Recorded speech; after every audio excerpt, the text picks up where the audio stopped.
But आपके साथ कभी हुआ है कि किसी ने आपको परेशान करे हुए छेड़ा हो?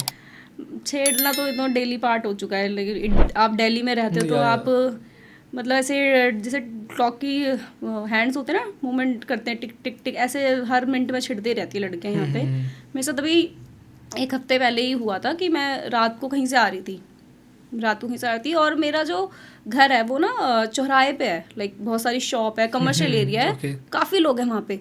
तो वहाँ पे लिटरली ही मेरे घर के आगे गाड़ी रोकी गई है और मुझे छेड़ा गया है। क्यों?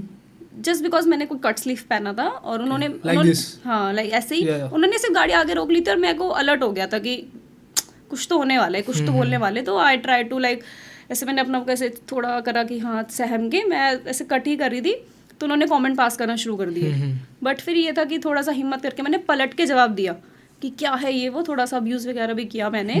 फिर उस टाइम तो वो थोड़ा हो गया कि लड़की ने पलट के जवाब दिया, तो थोड़ा वो डर गए कि सॉरी मैम गलती होगी। जब मैंने आगे जाना शुरू करा तो पीछे से बोलते चिल्ला के कि हाँ बहुत देखिए तेरी जैसी। तो ये तो अब सोचो, जब मुझे घर के बाहर कोई छेड़ सकता है तो बाहर मैं कहाँ सेफ हूँ? कहीं पे भी नहीं ना।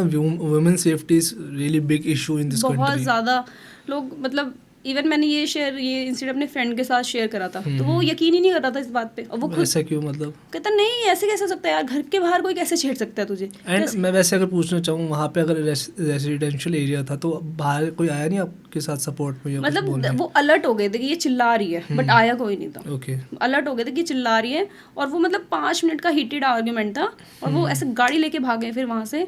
तो मतलब वुमेन सेफ्टी तो बहुत ज़्यादा ही इशू है अभी इस वक्त, क्योंकि आप सिर्फ प्रॉब्लम तो लड़कों की लाइफ में भी है। नहीं, हम उसको जनरलाइज कर ही नहीं रहे। मैं बोलना नहीं चाहता कि लड़कों को भी तो प्रॉब्लम होती है, लड़कों को भी होती है, बट हमें तो बात नहीं कर रहा मैं, वो उनके साथ प्रॉब्लम है पड़ी एज अ गाय, मैं बोलता हूँ होगी प्रॉब्लम, बट जो इशू है वो है। Recently I was watching that recently वो जो अभी शादी हुई थी 2 लड़कियों की, उनके साथ जो, तो उसके बाद मैं क्या बोलूँ।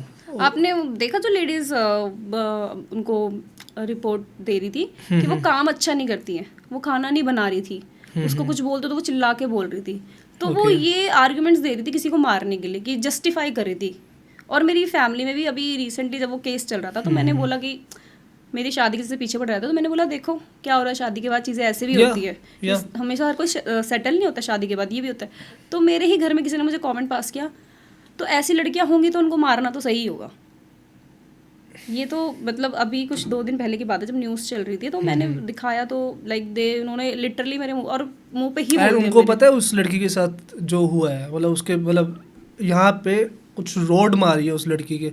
आप अपनी फैमिली किसी मेंबर, खुद एक सुई भी मार सकते हो अपने आप को अगर कोई बोल रहा है आपको? नहीं बिल्कुल भी नहीं। तो मतलब अब हम जानवर पालते हैं, उससे कितना लगाव हो जाता है। या तो ये होता है भाई, जब मैंने अपनी घर में किसी को बोलूँ ये चीज़, तो जैसे कुछ लड़कियां भी बीच में केस चला था कि पीसीस में मिली हैं, है ना? या तो मेरी ही घर की औरतें या फिर जैसे मेरे आसपास की औरतें, उन्होंने सीधा उनका ये कमेंट था कि लड़कियां ऐसी होंगी तो कटेंगी जाएंगी। मतलब ये तो मेरी आंटी ने ही बोला था जब मैं उन्हें कहती थी कि आप कहते हो कि लड़कियां प्रॉब्लम है, तो अब देखो कैसे प्रॉब्लम सॉल्व कर रहे हैं बाहर के लोग। तो ये कमेंट्स तो बहुत हमें लगता है कि लोग सपोर्ट कर रहे हैं कि हाँ वुमेन्स को बचाना चाहिए, बट आप अगर कोर में जाओगे ना तो कहीं ना कहीं ऐसे लोग भी एग्जिस्ट करते हैं जो ऐसी चीज़ों को जस्टिफाई करते हैं। एंड आप उसके पीछे का रीज़न क्या दो? मुझे लगता है जो अगर औरतें जो ऐसा काम कर रही हैं कि हाँ ये अच्छा हुआ है या इसको मार के अच्छा मिला है, तो उनके साथ ये प्रॉब्लम है कि उनको वो घर में ही रही है, तो 4 दीवारी में रही है, उनको कभी एक्सपोजर नहीं मिला, उनको पता ही नहीं उनकी इच्छा क्या है या फिर उनको कुछ करना है लाइफ में। उनका तो लिमिटेड काम है अपने हस्बैंड को खुश रखना, बच्चे पालना, बस। तो उनको ये उनका माइंड सेट ऐसा हो रखा है कि उनको पता ही नहीं कि अपनी एक इंडिविजुअलिटी भी होती है कि हमें लाइफ में जीना है, हमें कुछ करना है। और अगर आदमियों की बात की जाए तो it's a male ego, it's totally on male ego, कि मेल ईगो हर्ट हो गया तो हम सामने वाले को मार देंगे। तो ये होता है। या अगर आपका कोई कंपैशन नहीं है, एज ए मैन ही मैं बोल रहा हूँ, अगर आपका कोई कंपैशन नहीं है सामने वाले के लिए तो आपका ईगो टेक ओवर कर लेगा। बट अगर आप जेन्युइनली अगर उस प्यार करा होता उस लड़की से, उस लड़के ने, तो वो नहीं करता कभी ऐसी कोई हरकत नहीं करता। मेल ईगो आती नहीं उस चीज़ में। तो बिल्कुल मतलब मेल्स भी जस्टिफाई करते हैं, जैसे बोल देते कि अच्छा हुआ इस लड़की के साथ ऐसे करना है, वो तो टोटली मेल ईगो की ही बात होती है कि उनका ईगो हर्ट नहीं होना चाहिए। कितना फ्रेजाइल होता है, सबको पता है मेल ईगो कितना फ्रेजाइल होता है। बहुत ज़्यादा। एग्री विद यू कि अगर मैं किसी लड़के को भी कुछ जोक मार दूँ, उसका मेल ईगो हर्ट हो गया तो वो किसी अपनी लिमिट क्रॉस करके बोल देगा मेरे साथ। मेरा कोई फ्रेंड होगा, कुछ भी होगा, तो अपनी लिमिट क्रॉस करके बोलेगा कि इसने ऐसे बोल दिया, चाहे वो खुद ही लड़की वो कैसे जैसे मर्जी बोल ले।